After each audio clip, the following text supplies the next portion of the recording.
box with a front opening, and the sides project forward so the birder can get his or her hand in and sometimes capture an adult bird for banding. Last year, there were 33 tree swallows and 2 adult tree swallows, and I think 8 bluebirds that were banded. Many more actually fledged because our schedules didn't quite match up sometimes with the egg laying and brooding and fledging. So, any questions? Does anyone from the committee have questions for Roy? I had a question, please. So, first, thank you for coming and giving us this presentation. We have this committee and the town board and the highway department. We've worked with you, and we've made some changes like Lomo and the Blatnick Park. And since you obviously spend a lot of time observing the birds, have you noticed any improvements in the last, say, 3-4 years? Yes, more bobolinks and the appearance of the meadowlarks are probably 2 of the most important. I am not a birder, not an avid birder. My ears aren't sharp enough to pick up things like grasshopper sparrows. But I'm sure there are other grassland bird species out there. I know the song sparrows nest in the grass, and you can hear those when you're out there.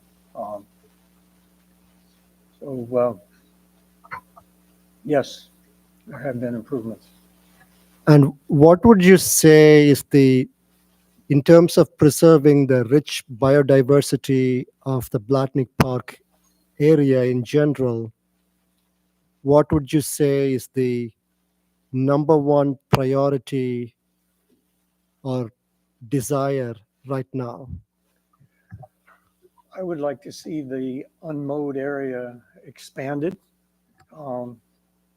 And Ellen has talked about that. You brought that up, I believe.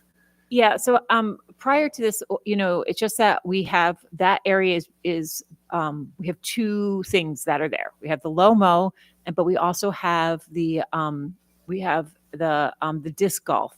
So the disc golf course has been there for many years, but we have switched from when we switched from mowing the whole entire cap to mowing just the disc golf. It became apparent that this town didn't exactly have all the right equipment, nor did the mowers know the exact path. So this spring, myself and the person that designed the disc golf course met with Ray, and we have a coordinated schedule to just be able to mow the exact paths of the disc golf course, so that we are not over mowing or under mowing or figuring it out. So it should free up more space because it'll be a specific path for the disc golf. And that is the plan for this season. And then to see how it goes over both being able to maintain it and to use it. So that's the goal, because none of those were coincided the last couple of years. So, and in your opinion, have the disc golf participants been supportive of our efforts, willing to? Well, I would just say that, right, just like everything, if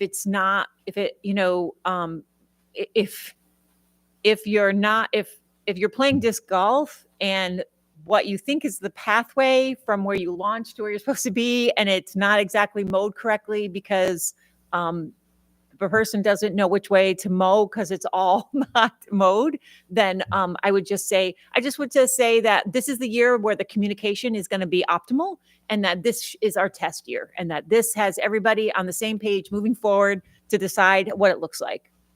Thank you. That's what I think. The other issue of that I didn't even bring up here is that of invasive species. There's a fair amount of multiflora rose springing up all over, And that is a pain in the neck mostly. Produces thorns that interfere with walking and other activities. It's also a pain in the neck to get rid of.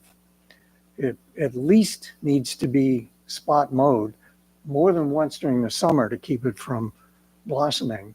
Because if it sets seeds, then the birds eat the berries and spread the seeds. Then there's a couple of other plants that are not quite as invasive onto the landfill cap, one of which is teasel.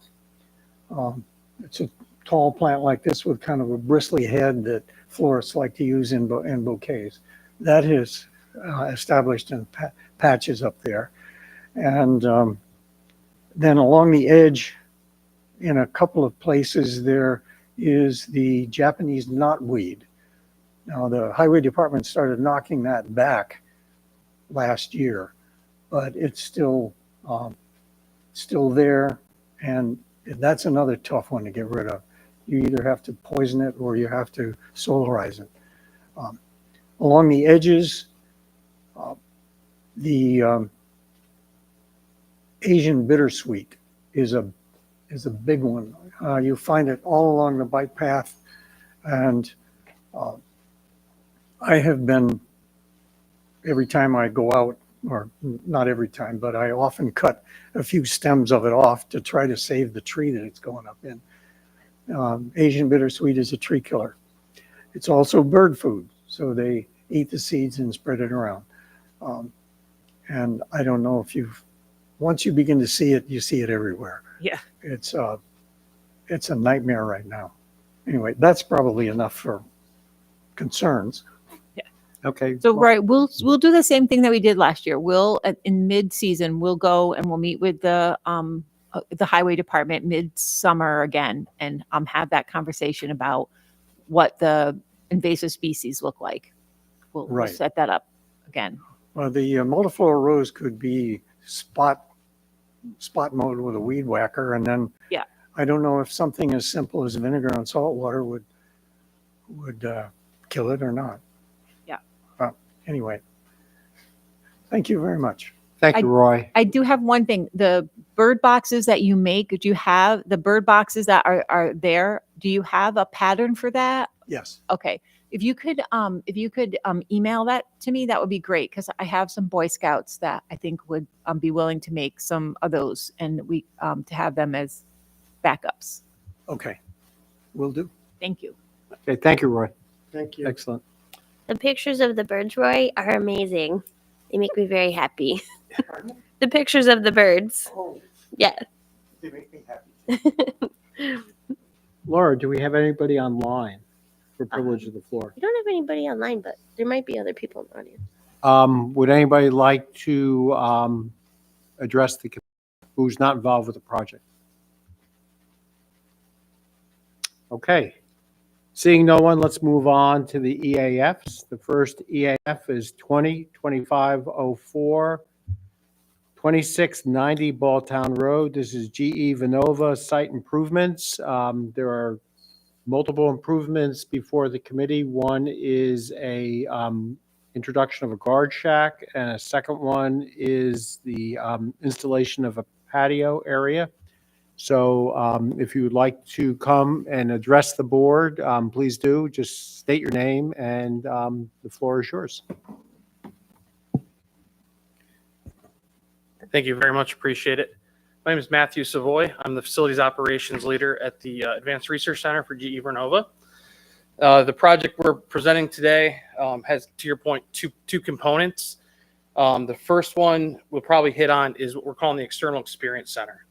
So that's really, it's a patio, it's a gathering space.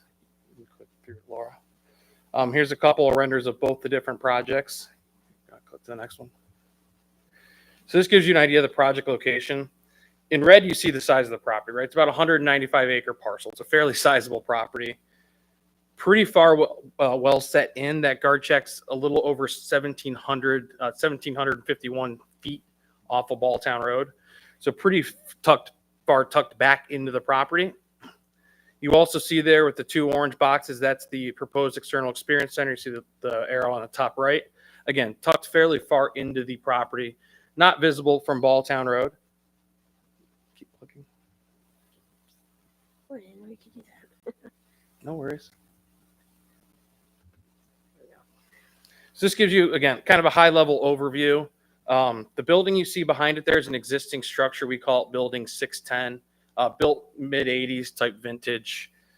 What we're looking to do, and actually inside that building where we have a building permit, we're actually doing a renovation. We're putting in what we call a customer experience center. So looking to bring dignitaries, CEOs, CTOs from some fairly sizable clients, some major folks you might have heard of in the tech industries, especially data centers is huge. Our mission to decarbonize and electrify the world, right? So those are the types of people we're looking to bring here. So we bring them in the morning, morning of presentations. We're going to show them some demonstrations. And then in the afternoon, the idea would be come out to the patio here, right? Have a cocktail, have a bite to eat, an hors d'oeuvre, overlook the gorgeous property we have, enjoy a sunset, right? So really a relaxation spot for those folks, as well as then for the employees. We've got about 50 employees that'll be housed in that building. That's going to be a space for them to come outside, unwind, collaborate together. A big vision of how we've designed this is how we collaborate and get teams to come together. One of the challenges we found, right, especially with COVID, in the research community, we need that collaboration between teams, right? So how do we foster that? And we've talked about it from inside the buildings, how we design our office layouts, our collaboration workspaces. And we talk about neighborhoods, trying to create little neighborhoods of folks, and then towns and states, right? So this kind of elaborates on that concept, gives folks a place to come outside, sit, enjoy lunch, bring a computer, a laptop, work, again, at a nice outdoor space. This highlights that guardhouse. Guardhouse is probably a more robust word than what it is. It's a 90 square foot building. It's really just designed for one person to stand in there. There'd be yard arms with badges. The interaction would be for guests or visitors. If someone comes, who are you here to see? Here's your visitor badge. Come on property. It's a layer of security, but it is obviously not a secured perimeter by any means. It's just one layer of security and depth for us, right? We have a lot of government contracts. We're a high-profile organization. We do get lots of different visitors. And every once in a while, I get someone that you may not want on property, right? So this helps us maintain not only security of the property, but also safety for our employees, right? All the buildings are card access, but again, anyone that kind of could come on site from Balltown Road there could potentially cause a hazard to any of our employees. So this is just, again, one layer of security and depth for our team. So now we get into some of the actual fun pictures. This is one of the artistic renderings of what we're looking to do for that patio. Again, you see a couple of small structures there. You see the glass overhang coming out of building 610. So again, you're inside for meetings all day. We usher you out onto this nice patio. And hopefully you'll appreciate there's quite a significant amount of plantings as well going on out there, trying to really tie in the green landscape and obviously the mission to what we're doing. One of the interesting things, one of my colleagues brought up in one of our workshops was around, one of the businesses we're working on is direct air capture, right? That's exactly what trees are, like a natural decarbonization tool, right? So how do we continue to tie in the landscape and what we're building to our mission of this facility? Again, this is our world-class advanced manufacturing facility. Another rendering. Again, little, micro outdoor kitchen for gathering spaces. Similar thing, again, you'll see collaboration tables underneath one of the pavilions.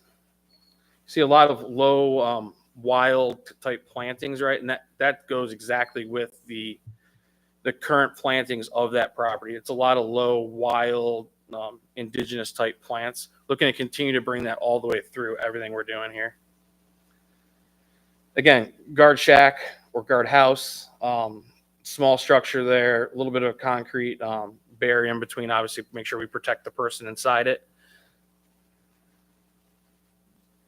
And that was the presentation. I didn't want to go super heavy on anything. I wanted to, give you guys some visuals, allow you guys to ask any questions. And what I have answers to, I'll definitely give you. And if there's something I can't answer, I'll make sure I get back to you with an answer.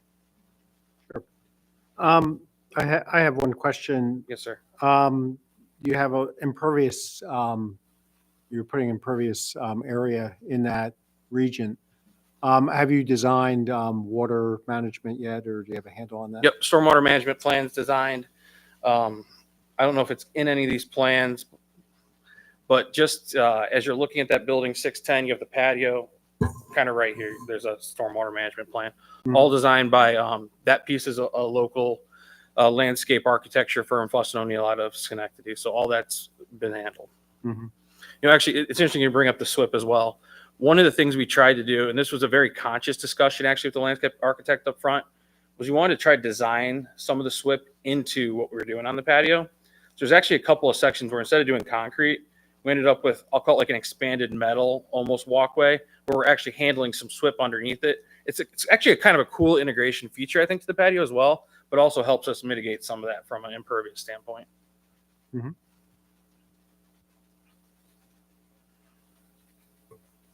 Yeah, I have a question. Yes, ma'am. So regarding to the storm water management, have you done any calculations for the increase the surface area due to the patio, and how will that affect the existing patterns, the runoff patterns?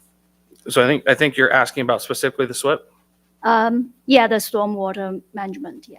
Yep. So again, Fuss and O'Neill handles all that, did all the calculations, looks at runoff, looks at obviously all your slopes, and then there are existing stormwater practices. There you go. On the top left of the page, there you'll see the stormwater practice areas.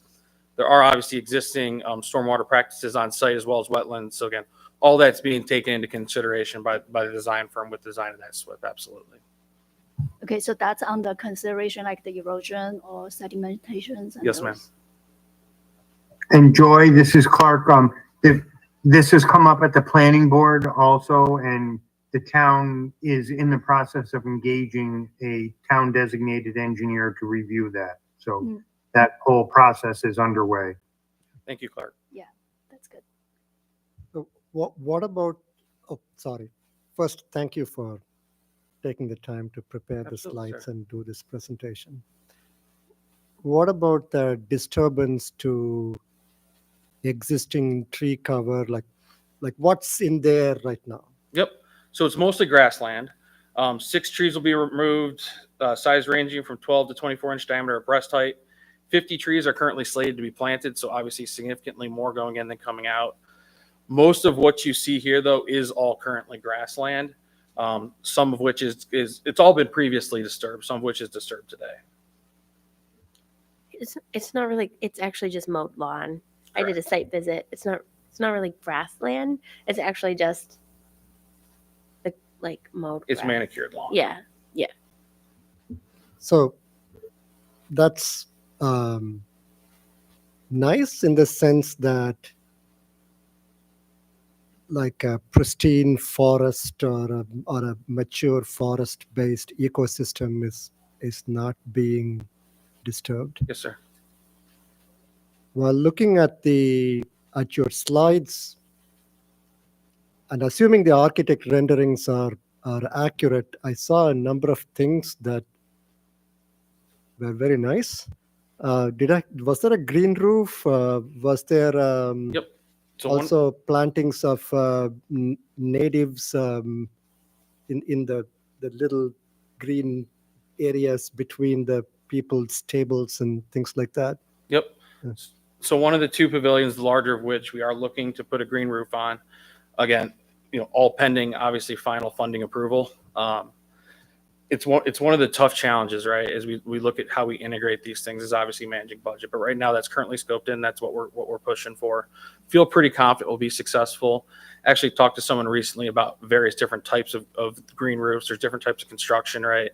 Actually, was talking to fire department about it as well.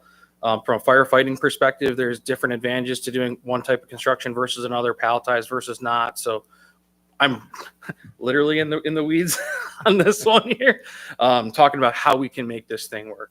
I think to your point about the native species, again, you saw lots of those low beds. Again, that mimics the property to a T. If you're sitting on that patio overlooking I'll call it the service road, our road that we own internally, overlooking that's exactly what you see on the other side of our road, is the exact same types of planting. So trying to really blend with the natural landscape of what that property is. And Laura, you were there. It's a gorgeous property, and I'm biased probably, but it really is a pretty site. So so all the plantings that you're going to do are native to New York State because because we have a lot of invasive species too that are in that beautiful space. So that's what we're trying to get away from, like to prevent and to stop and to mow down and to figure out how we can eliminate them. So Yep. everything in, I mean, I see trees, but I it doesn't specify, but I assume that the tree council, you'll work with the tree council and pick out trees that are native to New York and that they will be, they'll meet their specifications and they'll have the proper amount of growing space Yes, ma'am. for them. And then my last question is like currently what is the lighting out the back, because you obviously have woodland creatures and how will that change? Yep. So all the lighting proposed in this is for either safety or security. It's all downward facing or shielded lighting to try to prevent any kind of light pollution or light impact, especially off property. But it should also, respect the wildlife population on site. Yeah, I guess I just wanted to know how much more it was going to increase, because if you're adding that much more space or that much more, I just didn't know what it looks like now and what it will increase to. Yeah. So again, today that's manicured lawn.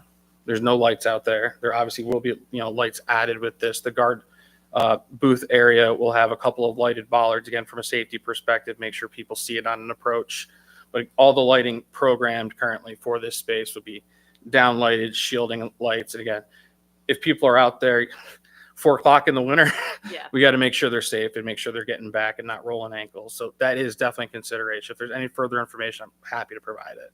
Okay. I'm not a lighting expert, but we've seen, all you have to do is drive across the other side of the Mohawk and just drive across and you can see the difference with the river's ledge versus when it was there and when it wasn't there. And just even with the downward lighting, I know you're going to do your safety factor and that's all perfectly fine, but just try to seek out what's best for Sure. the combo. Yeah. And, like an overarching theme, right? Putting big floodlights and things like that Well, makes yeah. zero sense for the ambiance. Well, right? obviously, but I just, even with good intentions, everyone has good intentions. So I just want to make sure that it's just Absolutely. in your forefront of your thought. No, thank you. Appreciate it. Yeah, one of the things you can look for your lighting fixtures is a dark skies certification, because that means that they've actually checked it, that it won't have the upward and it'll have shielding. If you're already doing that, your lighting might already all be dark skies. I can certainly ask. Yeah, but you can just look for that, even if Appreciate it. it's kind of like a certification for that Awesome. issue. Thanks, Laura. Yeah, actually, Laura, I was just going to bring that up. No, it's fantastic. I meant to say it too. I do have one Yeah, go ahead, Georgia. suggestion, comment, thanks. With the plantings that you intend to do, may I just suggest that you add yarrow, milkweed, and perhaps some dogwood bushes in addition to the trees. It can create an attractive understory to the tree plantings that you have there. And at the same time, it will support local wildlife such as monarch butterflies, songbirds, and of course, a host of pollinators. And what is of note is that the monarch butterflies that are decreasing throughout the continent really lay their, I'm going to use the wrong term, eggs, larvae on yarrow only. And yarrow is a native plant. And these are very low maintenance understory plants that are colorful and attractive. So that would be my only suggestion. Absolutely. Thank you. We'll definitely look at it. Thank you. Okay, are there any other questions Yes, for our applicant? pesticides, lawn pesticides, Yep. So everything's been designed to be pesticide free and utilize low maintenance, non-native or non-invasive species. is that, so now that GE is like 3 GE, so you're speaking for GE Veranova, Yes, right? sir. Like GE Aerospace, they have their own policy, whatever. Correct. I do not speak for GE Aerospace or GE Healthcare. Okay, but the position of GE Veranova, at least for the Niskayuna location, is that you are going to go pesticide free if you already not are Yes. there already. Yep. Well, the town has a pesticide free pledge. Would you consider? It's not a very legal document or anything like that. Would you Come on. would you consider taking the pesticide free pledge? Absolutely would consider it. Obviously, I've got a few folks I got to check with, but Laura, if that's something you could provide, we'd certainly look at it and entertain it. Absolutely. Well, to have a company of your company's magnitude support that pledge would really help our initiative in the sense that, like, look, GE Veranova is on board. Don't you want to be cool like GE Veranova? Yeah, I'm sure that's the selling point. And I'm a fan of GE Veranova. Like I like the project where they suck in the air and try to purify Correct there, Cap. that. Like, hey, I grew up in India. That's anything combating air pollution in that scale has my support. Absolutely. No, 100%. I will make sure it gets in front of the right people and we have a conversation. Thank you. Appreciate it. Absolutely, sir. Thank you. Okay, are there any other questions or comments? Go Yeah, ahead. I have Joe. one last one. Yes, So you mentioned the proposed action will not directly impact or alter the on-site wetlands.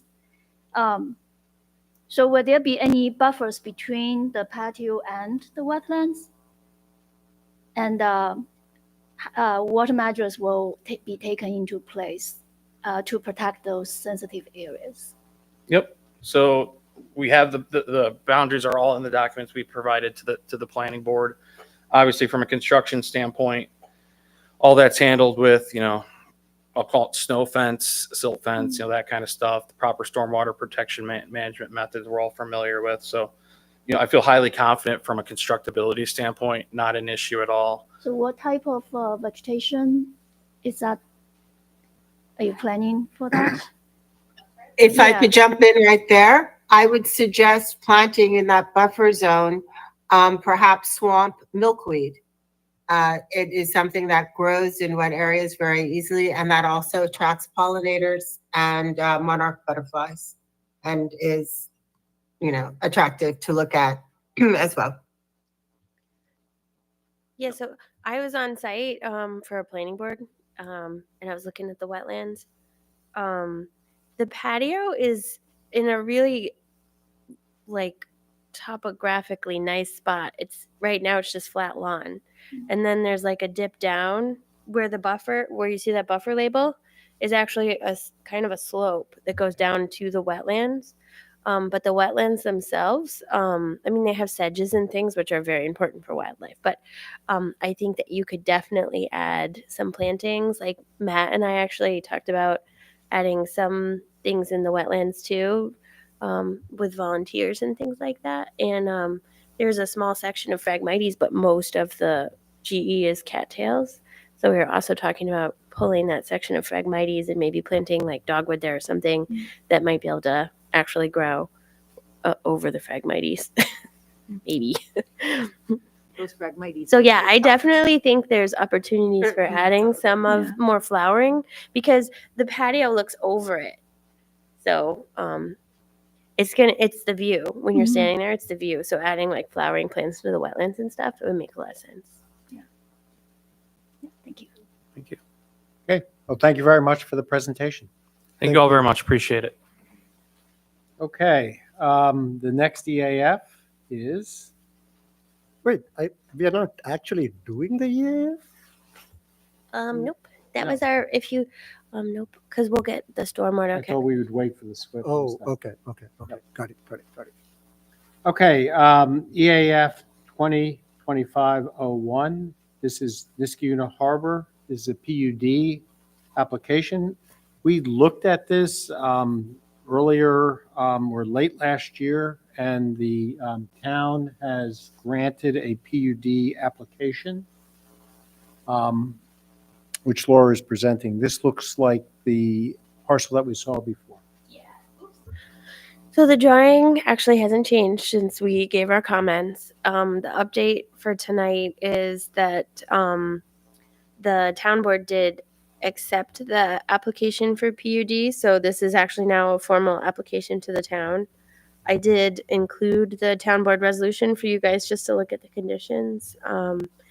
I think that most, if not all, of the concerns that were outlined by the CAC are written into the conditions for the working through the site plan. We had a pretty robust discussion on it at the planning board. They still haven't gotten their wetlands determinations. Let me just go back here. So right now, the wetlands buffer that's being shown is a 25-foot buffer. There's a possibility that that's actually going to be a 100-foot buffer, which will obviously change, the configuration quite a bit. So the planning board is really pushing to get clarification on what the buffer is going to be to those wetlands. And the planning board also, I think, kind of agreed with you see that the density is pretty high. The configuration is probably not making the best use of the topography. So they push back for some different configurations to see if we can make more use of the existing pond there, maybe some views to the river. One of the things the CAC had brought up, which got written right into the resolution, is that there's no access from this property to the Mohawk River. So that was something the planning board was really pushing for them to explore. The town doesn't mind working with the developer to get the permission, to cross the state land so that there's some kind of access to the river. And did anybody have any questions on that? No, I do have a comment looking at this, and I know this is probably going to change, but one of the things we should encourage the developer to do is to put internal walkways so we have access to the water areas and the green space. Even if it's just for the residents themselves, that would be. Yep, we made Rivers Ledge do that. And again, with the lighting, I think this is really critical, and I think we really should go with the dark sky lighting and make sure that that's enforced, particularly with, the wild area that's going to be adjacent to the Mohawk, since that probably is utilized by wildlife. I think that's definitely a good idea. Clark and I are meeting with them tomorrow or Friday. Can't remember, Clark. Friday? Tomorrow. I can't remember tomorrow or Friday. Yes.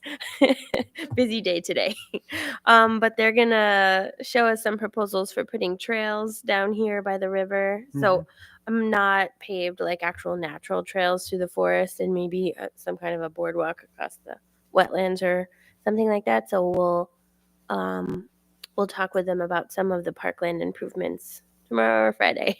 Now, is it possible to connect that to the path that, And yes, so the idea is that Yes. we want to connect all the green space and access to the forest lands to both the River's Ledge, and if ever anything else happens, it'd be great to connect it actually all the way to the city of Schenectady. Yeah, the bike path. Yeah. I'm so glad to hear that you're emphasizing that the paths in the woods are unpaved. That's wonderful. That's, I think, a great point to keep pushing on. Yeah, because we figured there's actually a paved loop in River's Ledge that gives you access to the river with some beautiful plantings. Tree Council worked really hard to make sure that it was a diversity of trees, almost like an arboretum along that area. So I think in this area it would be okay to have a more natural area, diversity of recreation. Not everyone can walk on the natural trails, but they will have that loop in River's Ledge. and we're not moving any of the canal stones in this project. No, I don't think so. If we were to move them, it would just be to make a continuation of the look on the River's Ledge side. But this side's much wetter, so the hatched areas there are all wetlands. And if you were to go So I'll just zoom in here a little bit. So this 20-foot wide emergency access to River's Ledge, this is the last of the side of one of the built River's Ledge buildings. This is where you actually go down to the River's Ledge paved trail that you can walk. And as soon as you hit these power lines, so this is where all the River's Ledge improvements are going towards Aqueduct Park. You can see that it becomes all wetlands here. Which is a little unusual because it's the old Erie Canal.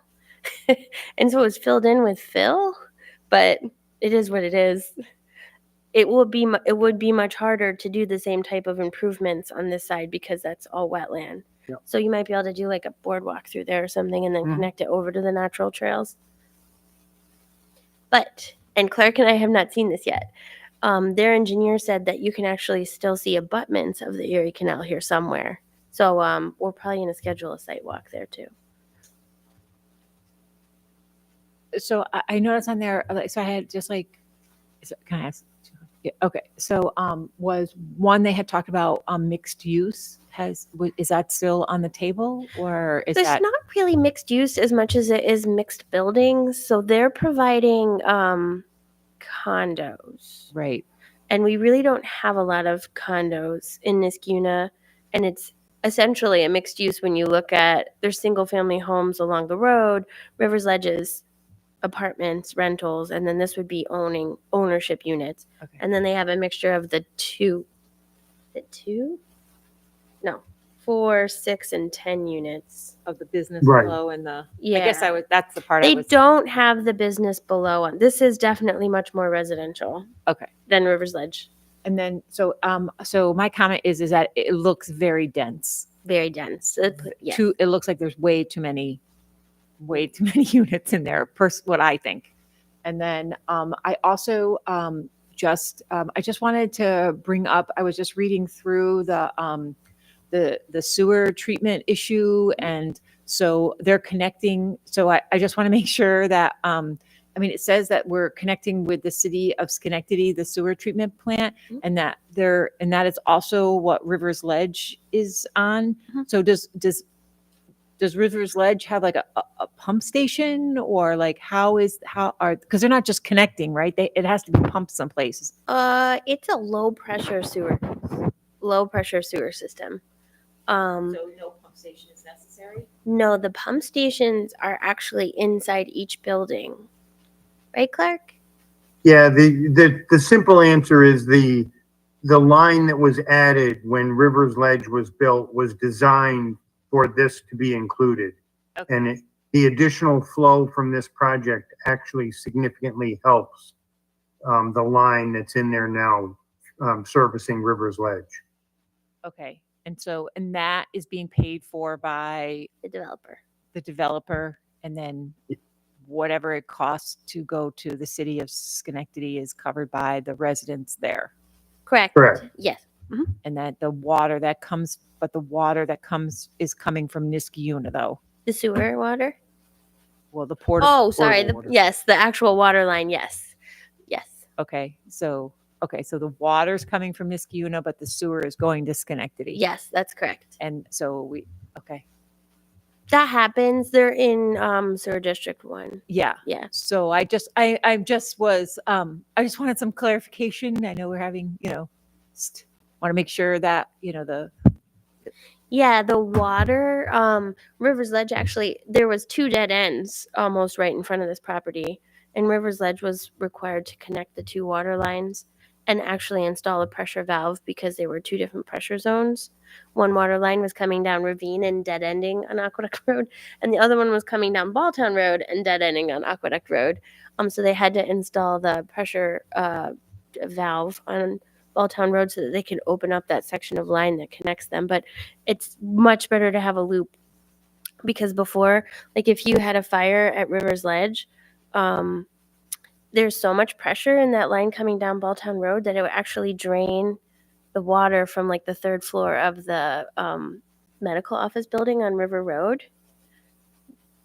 If you let a fire, because it's just so much pressure. Yeah, so it's better now because of River's Ledge. Any other questions or comments? Just a clarification. We we did say the thing about the pesticides in the previous meeting, right? Like you said, like the conditions, our conditions that Yeah, we did do that. That, although it's not actually written right into the town board resolution, we can still discuss that for site plan. And I noticed They that- will still come back and we have to go through it. Yeah, I actually think they probably meant to come to this meeting, but I forgot to remind them. So the other thing is that, I mean, they mentioned that they were going to have covered parking spots. So that's another place that they could possibly put in So, solar panels. so these guys are doing garage. Oh, I'm yeah. sorry. I thought I saw covered. So it's the senior center of Rivers Ledge, and they all blend because they're all next to each other. Okay. The senior centers of Rivers Ledge had the covered parking spots, and we tried to get them to put the solar on the garages. Oh, I thought I just read this in here today. Okay. But we could try and get him to put solar on the roof. I mean, it's a good discussion to have. Yeah. I don't know why you, there's so much open space. Why wouldn't you take some energy where you could get it? But okay. One thing that they would probably say if they were here, that they say to the, oops, the killdeer is so cute. I love birds. Is that they said this to the planning board a couple times. When they're targeting like a working class, more affordable type development. And when I say affordable, you're still talking like $250,000 to $400,000 for these units. But most of the construction we're seeing right now, even for townhomes, is like $600,000. And the homes that are being built on Amador Home, even though they're on a postage 9,000 square foot ladder, almost some of them $1 million. So it doesn't sound very affordable, but they're trying to make a lower price point housing in the town of Niskuna. And so when we reduce the density, it reduces their ability to spread the infrastructure costs across the buildings. It's a bit of a trade-off. But I think even just the configuration, it feels so dense that maybe there's a way to still get the units without that like super tight packing. But they will tell you when we talk about density that what's driving that number is partly their target is it's more affordable housing than you see in Niskuna a whole lot. I think a big driver of this is going to be the determination whether they have 100 feet or A 25. huge driver. Yeah. So when will that designation come through? So they talked about that at the planning board a little bit. They still have not actually formally fully submitted to the DEC their wetlands in this plan. They're expecting to submit within the next week or two. And then there is a timeline that is built into the DEC's new laws. And it's relatively short time frame. I don't know if you remember that off the top of your head, Clark, but I feel like 60 days maybe.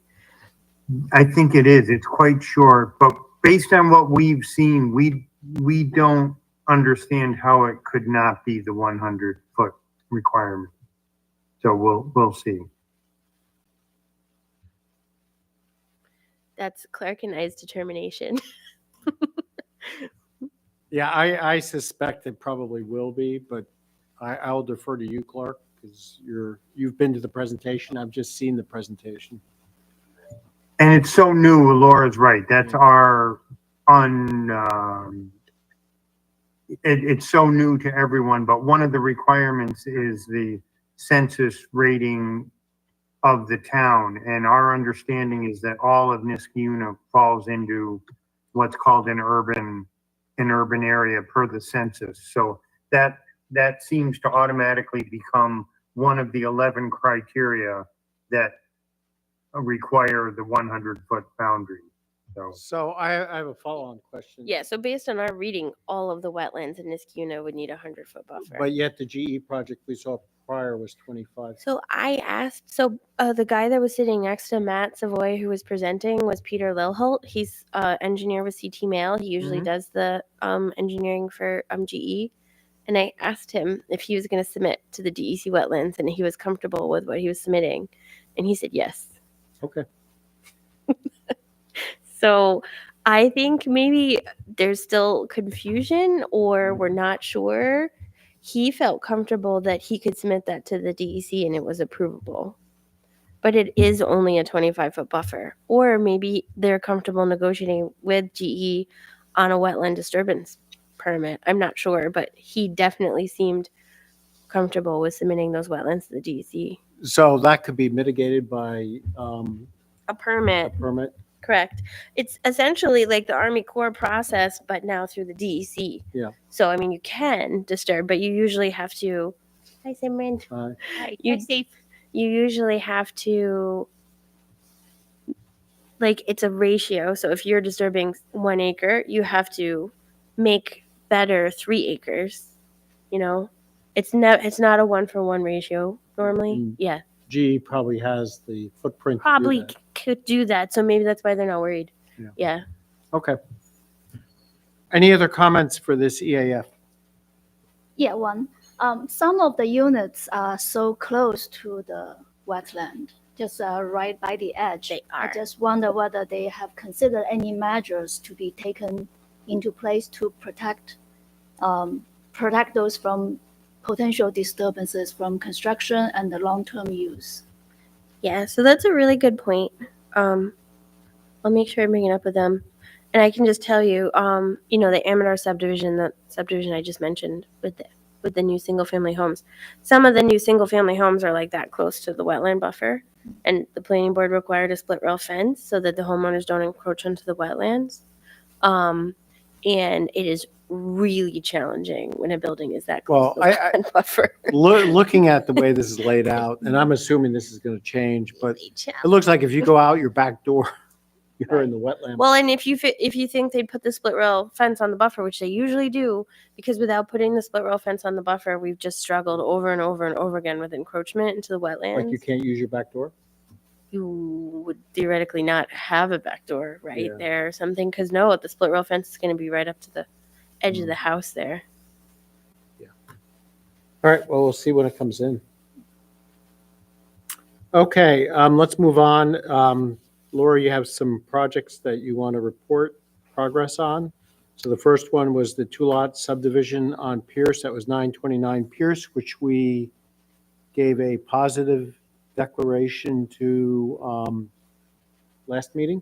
Yeah, so I think the planning board had some real concerns with the project, mimicked a lot of what the CAC mentioned, and they actually denied the sketch plan approval. They were concerned with the precedence of taking down a single family home and subdividing into non-conforming lots.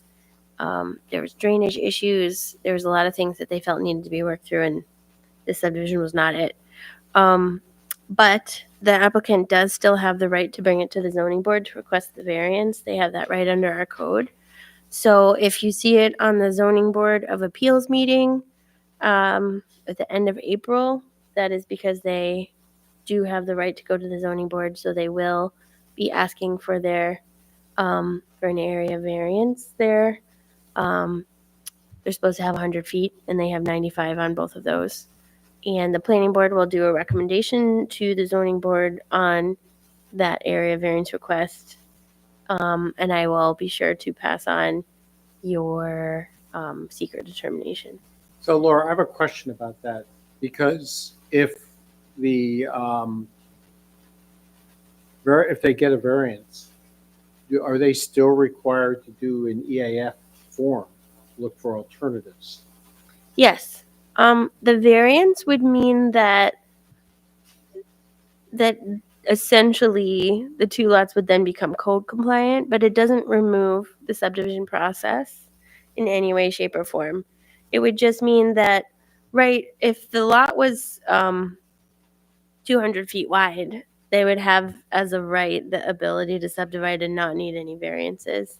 But the planning board could still say no if they had enough, legitimate reasons to connect adverse impacts to the neighborhood, adverse drainage conditions. It has to be very tied to concrete issues that could come from the subdivision. And that can happen if it's 95 feet or if it's 100. It just removes kind of one threshold if they were to get an area variance. Mm-hmm. And it would mean that the subdivision has more weight in favor of the applicant during review, but it wouldn't mean that it would have to be approved. Does that make sense? Yeah, I was just wondering how we would handle that because we've already said that there may be a negative impact to the town. Yeah. So And they would have to look through alternatives to mitigate that. correct. Yes. So if the planning board, if the planning board did adopt the positive determination, so this is a hypothetical. If the zoning board granted the area variances, the applicant would have to come back to the planning board addressing in some way, shape, or form the disapproval of the sketch plan. But that challenge aside, if it got the variance and somehow had an ability to resubmit the sketch plan, the planning board would still call for a public hearing and make a seeker determination. And if they chose to do a positive declaration, that would pause the project and have it go through alternative iterations Yeah, to review it's the environmental interesting because it seems to me that the major factor here is setting a precedent for the rest of the town, and I don't know how you mitigate that on that parcel. Well, it would be very interesting to see an environmental impact statement for this. It actually does have two configurations that we've seen, right? So we saw an L-shaped lot, a flag lot, and then we saw the two lots that were equal. But one of the things that you always have to look in an environmental impact statement is no development or no change. So you're sort of comparing the no change to these different alternatives. And sometimes at the end of the environmental impact statement, you know, there aren't alternatives that will address the issue, and that, you know, it ends up being that it would be very difficult, or that the project can't go forward because the alternatives aren't addressing the environmental impacts that were, you know, outlined by the planning board. Okay, we'll see what happens. Yeah, it's a lot of steps and they're very confusing, and I'm sorry about that. Nope. But that's I will fine. update you on what happens with the zoning board, and I will give them your recommendation. Okay. Two-lot subdivision, 2727 Balltown Road. We looked at that one as well, and that one, we made some recommendations, but we gave it a negative deck. Yeah. Okay. And that's going forward? That act is going forward. We haven't gotten a submittal on it in a while, though. Okay, and then there's 2339 Troy Schenectady Road. We looked at this EAF, and I believe this is the Harry's Yes, Mobile. Hmm. gas station. And where do we stand on that? So I also wanted to bring this one up to you guys.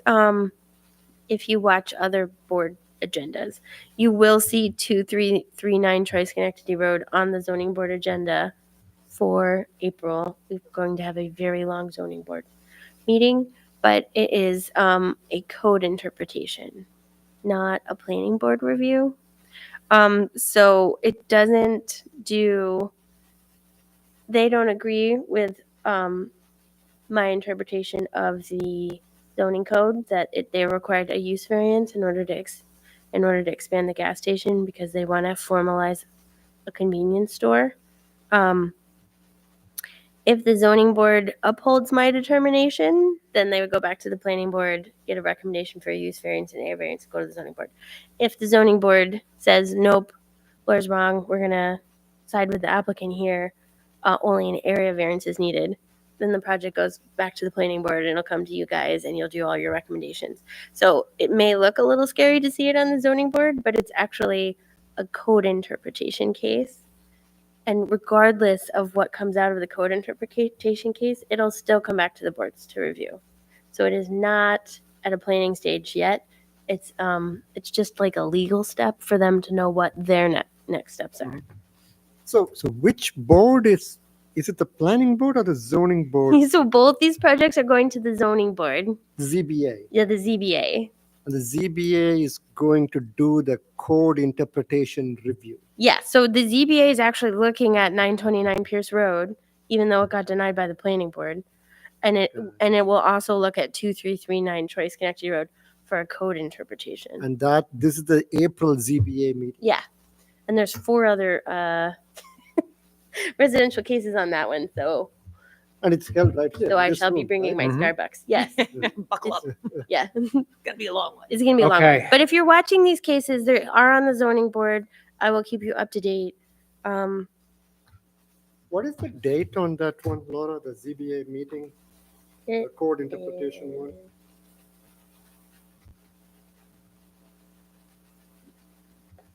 I'm having my computer stopped working.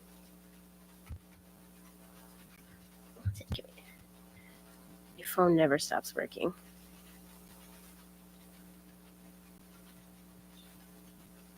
It is April 23rd, 7 p.m.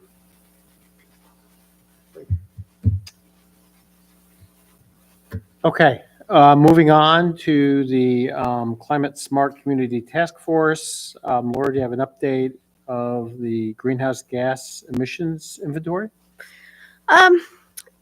So Jim has hired a new staff person who's supposed to be helping us move that along. I did want to say that the Schenectady County Capital Region, not just Schenectady County, the Capital Region has updated their greenhouse gas emissions for Schenectady, Rensselaer, Albany, and Saratoga counties. They did a presentation to all employees within Schenectady County, local governments that are in Schenectady County, of the updated greenhouse gas emissions. And I think partly because he has worked so hard on Niskayuna's data, he presented actually a lot of Niskayuna's data to Schenectady County. If I can get a hold of the presentation, I will share it with you. Mhm. Really interesting. One thing that I learned was that most municipalities have like transportation as their highest greenhouse gas inventory. That is not true for Schenectady County, and it's, I think, partly because we have these Schenectady County as a whole. Niskayuna has GE, Capel, Momentive, but there's also the SI Group's industrial complex in Rotterdam. There's a number of and obviously the GE downtown, and our greenhouse gas footprint is quite different from other counties because he just quickly showed how different we are, like from Saratoga County. Yeah, it's really interesting. Mhm. Good. So anyway, if I can get that presentation for you, I'll share it with you. But I'm hoping to have him come to the next meeting. That would be great. Okay, natural resource inventory. Ashok, you made a presentation to the town board, which unfortunately I could not attend, but could you fill us in how it went? Yeah, I made a presentation to the town board last week, I believe. It was well received. I presented the recommendations made in phase 1 as well as phase 2. Yeah, I would say it was a decent presentation, fairly well received. I thought it was really good. Mm, I thought it was concise and engaging, and I think that it would be it's perfect for us to segue into using out here on the television here, just to show people what is occurring. Mhm. So yeah, I thought so. So did the town board adopt the NRI, or like what? No, that was just the presentation. But actually, I just came out with the EDHP agenda. But I will add that from the floor. We should add that as a recommended resolution to adopt On Friday. on Friday. Yep. Wait, what's happening on Friday? The Economic Development, Historic Preservation, and Environmental Conservation Committee meeting. Okay, that was. Laura should get an award for that.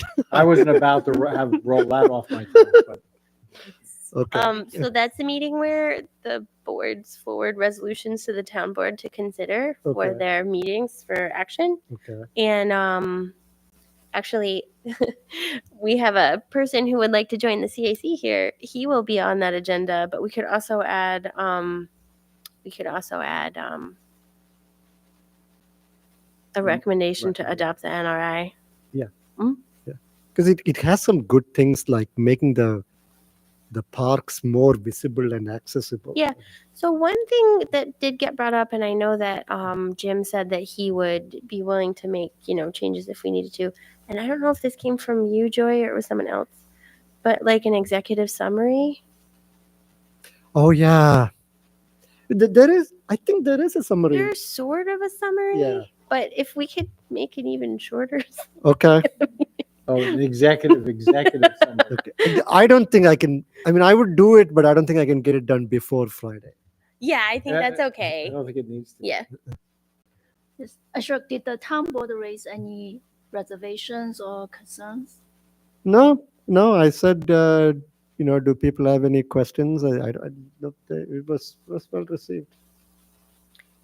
We did attach the document, so All I did make it available for them to read. It is like 130 It's a lot of pages. It's lengthy. Yeah. There's also the shorter, smaller version they can. Yeah. read through. Okay, great. Ongoing initiatives. Do we need to go through all of them, or because last time it seemed like there wasn't a lot of updates? I think that we covered the low mo when Yeah. Roy, Mhm. because that project. I'm not really since Vicky is not part of the our committee anymore. Quiet Niskayuna, still exists, but no one is working on it. For composting, I am looking for a way to allow residents to compost and bring their compost to the Niskayuna Farmers Market this summer, and I will collect it, but I am looking for a place to bring it when it's all done. So I have sent out a bunch of emails to different places, and I kind of want to get that all aligned before I even ask if it's even something I can do. So. Okay. Sure. For Quiet Niskayuna, Vicky's partner was Jonathan Marr. He's Yeah. actually the chairman of the Tree Council. So I think it's okay to keep it as a running initiative because the town board did actually adopt it. Yeah. And I still am trying to get the highway department to switch over to the electric landscaping maintenance equipment through the NYSERDA grants. And Well, they definitely want those lights. They definitely, those portable lights, that would be very helpful to them. So the next time if we get a grant, because that was the thing that got cut from. that was the thing that got cut. I know, it was a shame. So if there's another way that we can get them those lights, we definitely should because it will help. Yeah. Like Jonathan, I guess if he hears something or sees something or wants to push the envelope further, he can let us know. But I can kind of maintain the Quiet Niskayuna part of what we're doing. Yeah, I think the next step really was just our ordinances that we have in the town and trying to look if we can, set a noise ordinance because these machine, what our noise ordinance is, what it is, and then these, blowers that are used by people, mostly I would say in spring and fall cleanups. Yeah, so that is the next step. A number of communities in Long Island have adopted it, Yeah. and Westchester. I don't know if there's any up here, but essentially it sets hours that you can use the gas-powered leaf blowers. And they're like longer hours some of them it just sets hours, and some of them it actually just has time frames that you can use them like a couple weeks in the spring and a couple weeks in the. You know any of those, off the top of your head, do you know any of those municipalities that have done that? Yeah, and I believe they've actually been litigated and it's been held up. Yeah, so they would be good models if we could. Well, that's what I'm saying. Cool. Yeah, it would be, yeah. So, Good. just need someone. And I know that John Delarada expressed interest in that. There are a lot of people who are disturbed by the leaf blower sounds, and then there are a lot of people who really like to not have leaves on their lawns. Well, I know. It's this mixed blessing, but if somebody is outside if you are working from home, and somebody's using It's a leaf disturbing. blower, it is very difficult to Yeah. have phone conversations, even with headphones on Yeah. and your windows closed. Well, I know. So, I mean, it is it was definitely an issue during the pandemic. I mean, I think some people have gone back to it, but for those of us that are working. Yeah, no, there's actually quite a few laws out there that kind of carve out time frames that it's okay, but it's not okay like anytime. After I will get with you to work on that. Yeah, I just think like I don't mind keeping it as a running initiative. I mostly work with the highway department on it, but yeah, the next step would be code update. Okay. Yeah. I'll put it on my list for later. Georgia, do you have anything that you want to add about wildlife corridors? Yes, I can highlight another reason why they're important and follow up on something that we were discussing the last time I was in attendance, and those are the black bears. So the Adirondacks house 80% of the black bears for New York State.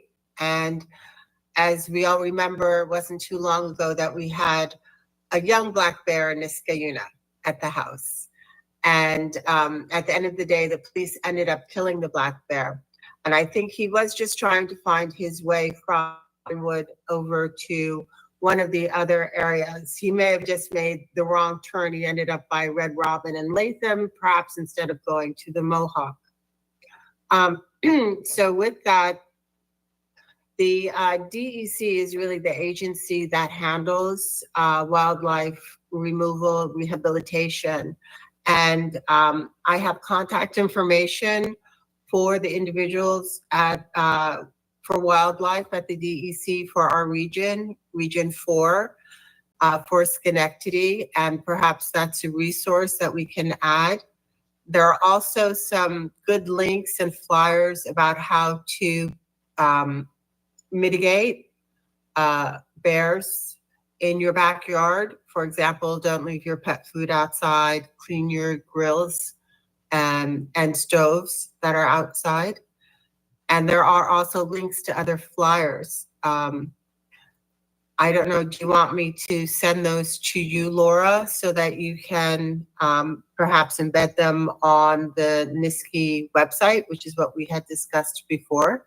Yeah, I think you can Yeah. send that stuff because I actually think those recommendations are probably good for a number of animals, not even black bears. Like it's probably actually a good habit, even, I love raccoons, but even for like raccoons and Yeah. other things, it probably applies. So I definitely think that would be good guidance. Wonderful. And I think the timing is good as well. I think it was last week in Rotterdam that a woman and her dog were attacked by, and I know we were speaking as well about the foxes. They will be coming up again in Niski. So we could include that. What was interesting, I don't know if anyone saw that news story on News 10. But what was interesting is that the dog had already been vaccinated. And maybe that's information we can provide as well. As you said, Laura, the tips apply to other wildlife. And with that, if you get your animals vaccinated, it becomes less problematic if and when they encounter a rabid animal, like a rabid raccoon or a rabid fox, if they're already vaccinated. Yeah. So I would just add that we include also some of the vaccine fairs that are going on. They have vaccinations at Petco, PetSmart, but also Mohawk Valley and other humane societies provide vaccination fairs where people can get their animals vaccinated for free. I think that's a really good idea because in my experience, when I'm trying to relate to somebody that doesn't love trees or nature, I try really hard. There's definitely some people who are afraid. Like they're afraid that their, dog is going to get hurt or the tree is going to fall on them or something like that. So if we can give them like tools to make them feel that it's not going to hurt their loved ones that may help them appreciate nature more. Absolutely. And then also become, more comfortable with the fact that most wildlife, their corridors right now for travel, as we know, primarily of residential backyards. Yeah. Yeah, because I actually met someone who was worried about the turkeys on Balltown Road in their yard. So Yeah, I but you just yourself think that have people said are you've got a afraid. coyote. No. Near to you. So absolutely, I'll get all those links to you so that people can know how to deal with the animals that are migrating to their backyards currently and will possibly increase over the summer. So I just had a thought, and the town of Niskuna sends out she sends out, you have to pay register your dog. So you have so when you send that out, maybe what we could do next time we send those out, or we send notices out. Some people pay online or whatever, but everyone seems to get a notice. But maybe we could include the a link or the vaccination that for dogs and how that is helpful. That's a great suggestion, Ellen. I think that's a great idea. What do you think, Laura? Yeah, no, I do. Yeah, Yeah, and I think Michelle would actually, work with us. there's more vaccines than just the rabies vaccine that's helpful. Yeah, well, I'm just Particularly saying if you're gonna encounter wildlife. whatever we think is good or whatever, we can just coordinate with them and then include it in, your bill. Here's also some helpful hints, it's a standard bill, but we could just, put it in there as well. Yeah. Anyway. Yeah, I think it's really important to get the information out, because I know there appears to be a lot more coyotes in Niskuna as well. Mhm. And there's more interactions, and I've heard people talk about, concerns and, joys, both ways. Yeah. So maybe what we need to do is, I don't know, maybe have Georgia connect with, is it Michelle? Yeah, I can connect. I think Michelle would love to work with you on that, Georgia. Just the information that she needs in order to attach it to whatever bill that she sends out for registering your dog, and what those vaccinations could look like, or whatever. You know better than me. I'm just saying, I'm just trying to connect the two. That's all. Yeah, and maybe we could somehow work until, it wouldn't obviously don't be afraid of nature, but Yeah. And also, You right, can- people use and people who are using the dog park, there's another place that that you could put those that you flyers could put that whatever. flyer, or just however that is linked up. I don't know how it is on the, but if you're the dog, I know there's like a dog park info. I guess I could look again, but anyways, those are my suggestions. Wonderful. I think that makes sense. I think that's great. I'd like to just add one additional suggestion to Ellen's suggestion, and this is for everyone on the council, I think. It would appear that as the animals are using the wildlife corridors that are in place and that they're coming up with on their own, if we can include plantings that will attract certain animals along the edges of those zones, I think that we might be able to encourage the flow of the migration a little bit more. Anything from crab apples to juniper berries, that will attract the rabbits, the deers. And once the deer and the rabbits are attracted, and even some of the game birds, the other animals like the foxes and the coyotes and the bears will follow. Yeah, I think that's a good idea too. Okay, so I'll always keep that in the back of my mind and make those recommendations, perhaps in places where we identified on the maps, Laura, that are conducive for corridors. Yeah, that sounds good. And actually, to go back to GE, they were they didn't feel like they could go into the wetland and plant it in any way. They felt like it just had to stay the way that it was. And I was saying, okay, well, if GE is worried about going in there, we could get volunteer groups like Girl Scouts or Ecos or the Rotary Club or whatever, to plant the milkweed. It is a really good spot to have a giant patch of milkweed. There's no question about it. Right, right. You know, that helps with the insects and the other pollinators. Absolutely. And then, you know, even for example, on the other side of the milkweed, even on part of that slope or other areas, we could plant junipers and other such plantings to kind of push the deer along and see if they're heading out towards, get them out towards the Mohawk. For example, we have deer, you know, over here. You know, my neighbors are constantly trying to protect their vegetables from them and their flowers. So that would be my only other suggestion. Yeah, I like it. Sounds good. Okay. Okay. Um,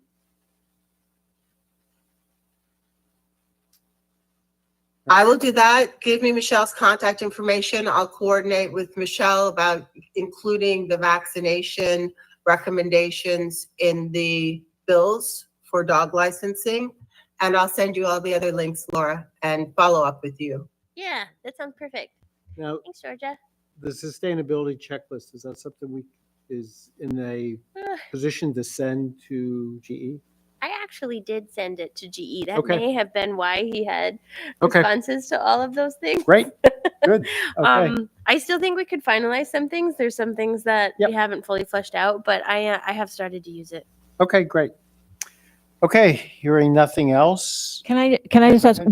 what needs to get fleshed out and do We like added some more things like if you look at it, we added some things that actually don't have pictures and explanations yet.